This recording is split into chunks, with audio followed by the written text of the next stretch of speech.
Hey everyone, this is Helena, and I am so excited to be talking with my very good friend and fellow coach, Mark Rosenfeld. Welcome, Mark. Thank you for having me. It's a pleasure to be here.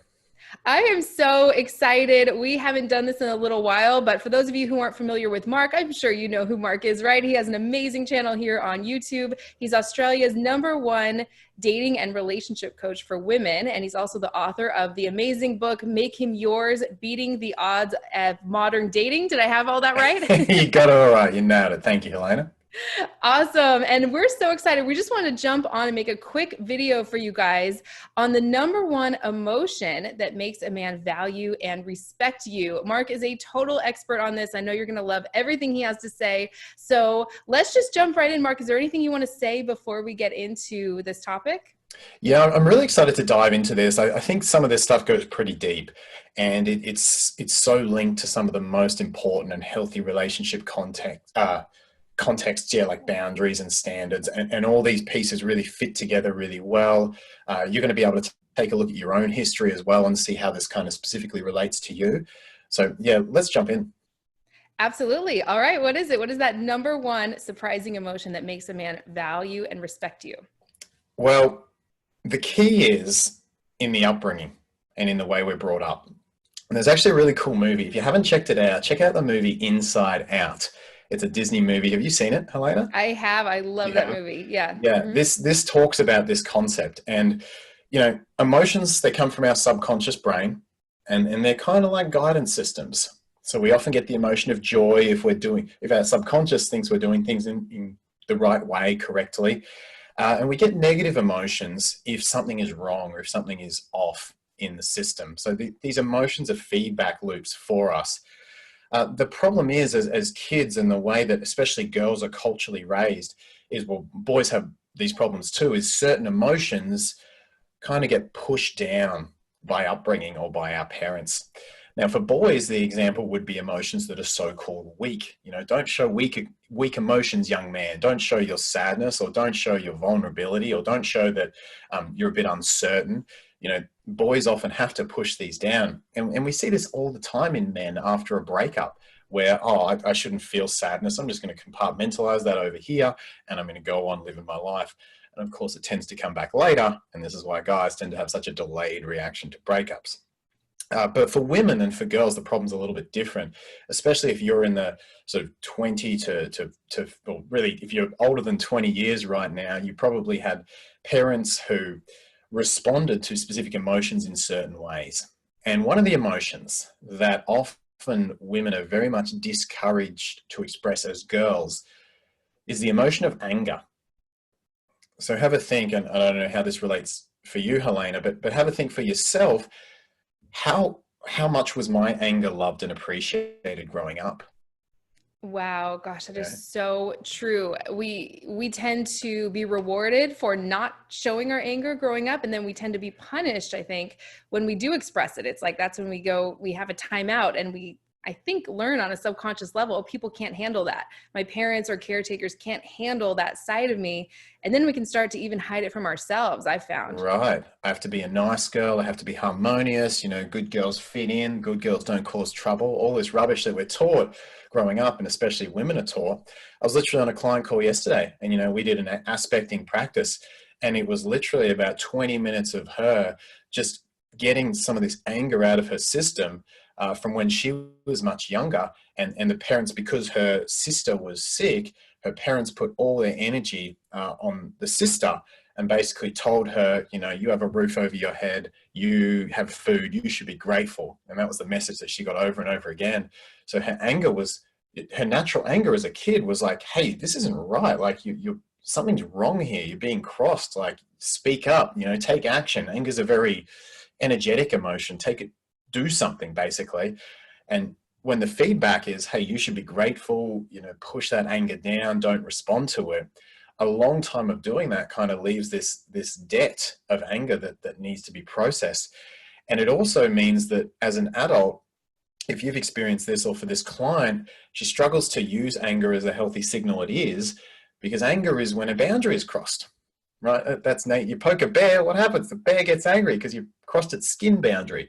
So anger is our boundaries source. It's just like Mother Nature gave you your bladder when you need to go to the toilet. It's nature's call. Anger is like nature's call for boundaries, right? And when we hear it, it's there to be listened to. And it's how we put standards in place. And we're going to go into some ways not to use anger as well. So that's important to reference. But the core emotion is a very healthy one, and one that needs to be listened to. Oh my gosh, everything you're saying is so right on and so important. It's just the natural response. I think for women especially, it's just to stuff it down, rise above it, try to be more reasonable than that, Be a try and good talk girl, be yourself. harmonious. Yeah, try and talk yourself out of what you're feeling. And I can kind of already hear, I could see, maybe some women watching this thinking, wait a minute, Mark, I thought men hated drama. I thought they hated our anger and emotions. I know I'm going to get some comments like that. So what would you have to say for someone who would, 100%. 100%. yeah. Great question. I'm just going to put my glass down here. So one of the reasons that we hear those responses is because often what happens is we suppress anger for long enough, and then it comes out in a giant burst, and it gets directed. And by the way, men do this too. So this isn't a gender thing. But one of the problems men have on this is that because men are told to inhibit sadness and kind of encouraged to use anger, men can have a sort of widespread of anger, where every time they're sad, they show anger instead. Right. So you might also have had a father like this, or a previous boyfriend like this, or just know a guy like this, where every time he's sad, he just gets angry, and he uses like forward direction anger as a way to control the situation. So there's yet another sort of negative experience of anger coming in. And it's really important to remember that anger is there not to be directed at a person per se. And whenever we hear the negative stereotypes, whenever we think of the way anger's been used against us, we always think of it being directed at us or at another individual. I mean, anger drives a lot of DV. Anger does some pretty toxic stuff when you direct it at someone. That's the unhealthy either masking of anger, when you're masking sadness, or when it gets smushed down and then explodes and it gets directed. Those aren't the way nature designed anger to be used. Right? Anger is designed for us as humans to be able to speak up, to be able to verbalize, just to be able to reestablish a boundary. My accountant took extra money in my account that he wasn't supposed to, right? And I think it was a genuine accident. There was a bit of a miscommunication. But my first response when I saw it on my phone was like, I'm angry, right? I'm freaking angry. And I should be. My boundary's been crossed. Now, it's not to say that I go and yell and direct that anger, right? But that anger, that energy is there to drive a consequence and to reestablish that boundary. So it's not about being the smush down and then drama and directing the anger. It's not even about directing it at yourself, which is the other place it can get, is instead of getting outwards, which is the more stereotypical, it can get turned inwards. And a lot of women who come to me do that as well. It's not about either of those. It's about allowing yourself to experience the anger without directing it at an individual in a toxic or unhealthy way, and then doing whatever needs to be done using the energy it's given you to reestablish that boundary, right? To state a need, to express an emotion, to say something's not okay, maybe even to get yourself out of a situation. Ex cheating might say, you know what, I'm so freaking angry about this, I'm done. Right? And he begs to get you back, but you're like, nope, I'm done. That is the boundary you cross, and here's your consequence of your actions. You lose me. Right? That's a healthy use of anger. You're not directing it at him. You're using it to put a boundary and sort of tie up the badness in a situation. Absolutely. I can see how that would make a man value and respect you. Like if a man just feels that he can do whatever he wants and walk all over your boundaries, and you have so strong feelings for him that you might set a boundary, but he gets the sense that he can kind of come and go as he pleases, and you'll just be there waiting. He's not going to respect you, right? He's not going to value you. It's going to be just the opposite. So I can definitely see that. So what I'm hearing you saying is there's anger just like vomited on someone or turned inward on yourself is kind of the unhealthy drama or use of anger, versus feeling it. And then for me, it's like when you feel something, your intuition kicks in. Now you're out of your head, you're in your body, you're letting yourself feel what comes up. Then you kind of take inspired action from there. Okay, what's the next logical step? What should I do? Do I need to set a boundary? Do I have that right? Right, exactly right. And this is harder to do if you've not been good at expressing your anger in the past. Because the funny thing about anger is the better you get at just feeling it and enacting a boundary, the less your subconscious brain needs to give it to you in the future. So if you've had constant people crossing your boundaries and not spoken up, you're going to have like an anger debt, and you're going to have a harder time initially controlling that. Hmm. Right. So initially you're going to have to be much more conscious of this and go, okay, that's anger. How do I make sure that this boundary is reinforced without directing this toxically at myself or at someone by crossing their boundaries? Like if I It's go up so and punch true. someone, right, I'm crossing their boundaries, right? But if I do something that respects myself while respecting their boundaries, that's a very healthy use of that anger. So yes, what were you saying before, Helena? Absolutely. Yeah. No, I mean, you just took the words right out of my mouth. I love that. It was, maybe some examples of how this would come across in a more healthy way. I think boundaries is so important. And I would just love to hear from you from a man's perspective. Why does this cause a man to respect and value you? That value piece is what I'm curious about. Why would a man value a woman who's in touch with her anger and who's able to express it in useful ways? Well, because human beings always take the path of least resistance. We are designed on every level to save glucose and do the easiest thing. So, what happens when you have a good relationship with anger is that early on, and it's the most subtle ways, if you're doing this right, it'll never get as far as like having to worry about a cheating incident or like that. It'll be something simple like a guy you've been on a couple of dates with doesn't get back to your text.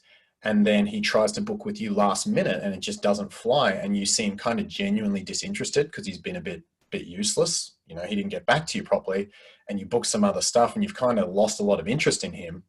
And suddenly he goes, sorry, had an interruption. Suddenly he goes, okay, well, I realize that I'm going to lose this person. I realize I'm going to lose this person because she has put this boundary in place, and we value what we can't take for granted, right? What we have to work for. So there's these subtle little signs when you're using healthy anger early to have good boundaries that come up for the guy, that he realizes that, oh, I can't take the path of least resistance here. And so rather than defaulting to that easiest standard, which is what I spoke about before, he sort of has to keep a baseline, level 7 of effort, let's say, rather than going from a 10 when he starts down to a 2. He realizes if he ever drops below a 7, he starts to lose you. And of course, ultimately, if you earn, $100,000, you work really hard in your business, you buy a Ferrari or whatever, a nice car, versus if you win a Ferrari, what are you going to value more? You're going to The one value that the you one that you worked worked for, hard. Exactly. Yeah. right? Hmm. So if you have to work for someone consistently in just little ways, and again, once you've established this, it's just the guy just kind of knows I can't drop below a 7 effort, or she starts to lose interest, because he's consistently working in just little ways all the time. There's like a minimum standard that he always has to meet. He can't take that path of least resistance. He's doing more work, and thus he values you because he's held to that higher standard. Absolutely. I mean, yeah, something I always say, it's the amount of effort a man puts in or invests in a relationship that determines his desire to Right, into commit or anything, to exactly. into his job, Hmm. into his business, into his health. That's going to determine how much he appreciates it. Yeah, yeah, this was amazing, Mark. I know we want to keep this video short for everyone watching. We can tend to go on and on forever, but is there anything else you want to say before we close out? This is such an important topic. I'm so glad we did this. Yeah, I think just really listening to your subconscious signals is such a big important piece. And I'd probably say as well, don't dismiss it. I have clients who come to me, they say, well, I had a pretty good upbringing. I always had like my food taken care of or my living situation. I really have nothing to complain about. And then we like dive into their history, and maybe one or both parents they might have been, caring by all the standards that we normally think of, material and stuff, but on an emotional level, maybe they weren't there fully. And you're allowed to be pissed off about that, right? We have this thing where we say, oh, if I am pissed off about that, that means my parents were a bad parent, and that means I'm shaming them and I could never do that. And it's really important to recognize that, like, you can have someone who's a great parent in some places and a bad parent in other places, and you can hold those two ideas at the same time, and it's not a bad thing. You know, no one's perfect, right? You're allowed to think they weren't so good here. You're allowed to be angry here, and you're allowed to be very grateful for that at the same time. You don't have to pull them all together and say, well, I should be grateful they were good. Like, you can separate them out and hold them together, hold these ideas together, because by doing that, you can process the stuff that wasn't so working for you, learn from it. If you're a parent yourself, be a better parent yourself, and you can experience those emotions even from when you're much younger, and have a better relationship with anger in the present as a result. Love that. Oh my gosh. I think that was so profound. I think everyone just rewind that last couple minutes, watch it over and over. I know I'm definitely going to. And I think this actually really relates to the program we did together last year, Feminine Magnetism Mastery, which is all about tapping into these different parts of ourselves. I know we did a whole module just on healing some of these emotions and healing the wounded masculine and feminine energies so within powerful. Yourself, right? So you can step into your empowered masculine and feminine and just become the most magnetic, radiant, confident version of yourself. So I know we did this program live with an amazing group of women last year. We recorded these modules in New York, and we had the most fun. And yeah, if it's still available, I would love to include that, because I think this fits right into what we're talking about today. Yeah, let's put a link in the description to it. Take some off the price as well for them. Absolutely. Yeah. Also include your book, your YouTube channel, everything else. Just everything's in the description right below this video. I'll also add it to the comment section if I can.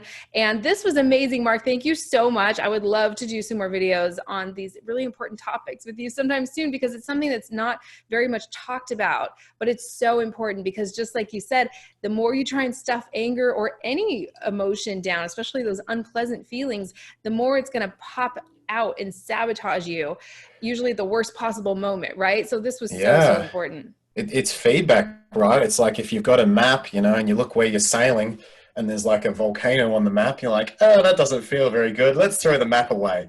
Let's just keep sailing in the same direction towards the volcano. That'd be ridiculous, right? But it's amazing how much we do that. And this is something I'm working on with my own coach on as well, is just making sure you go into and listen to those negative emotions, because they're there for a reason. Go into what's really behind them, and then act upon them so that your conscious and subconscious have a good relationship together. So important. Oh my gosh, this was phenomenal. Let us know what questions you guys have or comments. Yeah, we'd love to hear your experiences with this down below in the comments. Yes. And if you enjoyed this video, feel free to give it a like, share it around with some friends or family members. I know this is going to be helpful for so many people out there. Actually, both men and women could benefit from this one. So thank you so much again, Mark. This was amazing. And I hope to talk with you again soon. My pleasure. Thank you for having me.